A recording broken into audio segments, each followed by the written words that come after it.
Ma'am అలాగే ఈ రోజుల్లో యూత్‌కి గాని, లేదంటే అడాలసెన్స్‌లో చిన్న పిల్లలకి కూడా కోపం అన్నది చాలా ఇ క్షణాల్లో వచ్చేస్తుంది మ్యామ్. యెస్. సెల్ లాగేసుకున్నా, యెస్. లేదంటే ఒక్కొక్కళ్ళు ఒక్కొక్కలా రియాక్ట్ అవుతున్నారు. కొంతమంది కొడుతున్నారు, కొంతమంది యెస్. తిడుతున్నారు. లేదంటే కొంతమంది వెళ్ళిపోతా ఇంటి నుంచి అని కూడా యెస్. బ్లాక్‌మెయిల్ చేసేవాళ్ళు కూడా ఉన్నారు. యెస్. సో, అసలు ఆ కోపం అన్నది అసలు ఎందుకు పెరుగుతుంది? పోనీ ఎందుకన్నది వదిలేసినా, అసలు దీన్నెలా తగ్గించుకోవాలి మ్యామ్? ఎందుకంటే పేరెంట్స్ చూసుకోవాలి. మళ్ళీ వీళ్ళు వీళ్ళుగా తగ్గించుకోలేరు. దీన్నెలా కంట్రోల్ చేయాలి? పిల్లలు మెయిన్‌లీ నేను పిల్లల గురించి మాట్లాడుతున్నాను. పిల్లలు ఈ కోపాన్ని పేరెంట్స్ దగ్గర నుంచి నేర్చుకుంటారు. 99.9% okay. Because they see their fathers reacting on their mom hmm. Or they see their mothers reacting on their father. Okay. అరుచుకోవడము, లేదా కసురుకోవడము, ఇవన్నీ చూస్తారు ఒకరి మీద. And they think it's okay. Hmm. మా హ్మ్. మా హ్మ్. పేరెంట్స్ చేసినప్పుడు నేనెందుకు చేయకూడదు? పిల్లల్లో ఎప్పుడైనా సరే అండి 90% of the behaviours are imitation, observational behaviours.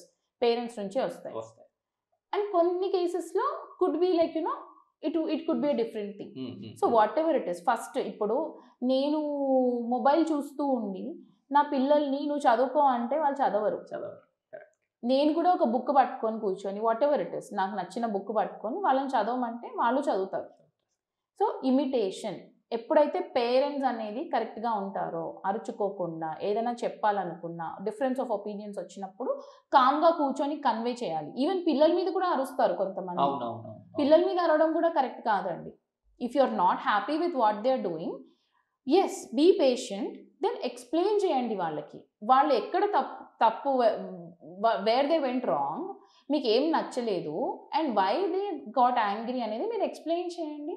ప్రతి ఒక్క పిల్లలు వింటారండి. ఈ ఎక్స్‌ప్లనేషన్ ఎంతమంది చేస్తున్నారు? ఈ అప్రోచ్ ఎంతమందికుంది? Either too much of appreciation లేదా టూ మచ్ ఆఫ్ హ్యూమిలియేషన్ తప్ప బ్యాలెన్స్డ్‌గా ఎంతమంది ఫ్యామిలీస్ ఉంటున్నాయి? హ్మ్. బ్యాలెన్స్డ్ ఎన్విరాన్మెంట్‌లో.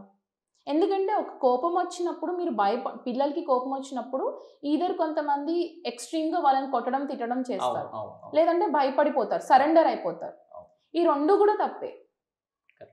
ఆ మొమెంట్‌కి వాళ్ళని వదిలేసి తర్వాత కూర్చొని ఎక్స్‌ప్లెయిన్ చేయండి వాళ్ళకి. సీ వాట్ ఈస్ ఈ బిహేవియర్ కరెక్ట్ కాదు. ఈ బిహేవియర్ వల్ల ఈ లాస్ అవుతుంది. Or else this is not encouraged. Rules పెట్టండి. సీ ఒక ఫ్యామిలీ కరెక్ట్‌గా చెప్పాలంటే ఒక ఫ్యామిలీలో ఎప్పుడూ రూల్స్ ఉండాలి. హ్మ్. 9:00కి పడుకోవాలి అంటే 9:00కి మొబైల్ తీసేయాలి అంటే పేరెంట్స్ కూడా మొబైల్ తీసేయాలండి. నేను 12 వరకి చూస్తాను. నువ్వు మాత్రమే 9:00కి పడుకో అంటే మొబైల్ కుదరదు. కుదరదది. Rule is rule for everybody. So, dining table మీద కూర్చున్నప్పుడు ఫోన్స్ రాకూడదు అంటే ఎవ్వరికీ రాకూడదు. అది ఎంత ఇంపార్టెంట్ కాల్ అయినా కూడా. 15 మినిట్స్ ఆగుతుందండి. 15 మినిట్స్‌లో ప్రపంచం అంతం అయిపోదు. సో, ఆ 15 మినిట్స్ పేషెన్స్ పేరెంట్స్‌కి ఉండట్లేదు. తింటూ ఉంటారు. ఫోన్ వస్తుంది. They will go. So, rule is broken over there. So, rules first మనం ఫాలో అయితే పిల్లలు ఫాలో అవుతారు. రూల్స్ పెట్టుకుంటే. అప్పుడే వాళ్ళకి కోపం అనేది రాకుండా ఉంటుంది. మనకొక న్యాయం, పిల్లలకొక న్యాయం అంటే కుదరదు. Maybe sleep hours can differentiate. But హ్మ్. మొబైల్ గానివ్వండి, లేదా తినేటప్పుడు టీవీ చూడకూడదు ఆర్ వాటెవర్ ఇట్ ఈస్. మనం పర్ఫెక్ట్‌గా, మనం కరెక్ట్‌గా ఉంటే మన పిల్లలు ఆటోమేటికల్‌గా కరెక్ట్‌గా ఉంటారు. మనము ఇష్టం వచ్చినట్టు ఉండి, మనం ఇష్టం వచ్చినట్టు చేసుకొని, వాళ్ళకి మాత్రమే రూల్స్ అప్లికబుల్ అవ్వాలి అంటే అవ్వవు. And this is the main reason friction రావడానికి, కోపాలు రావడానికి కారణం. సో, పేరెంట్స్ కంట్రోల్ చేసుకోవాలి. పిల్లలు కంట్రోల్ చేసుకోవాలి. సో, పిల్లల్లో కంట్రోల్ చేయడానికి again we have behaviour therapies అన్నమాట. వాళ్ళని బిహేవియర్ మోడిఫికేషన్ మీద పెడతాము.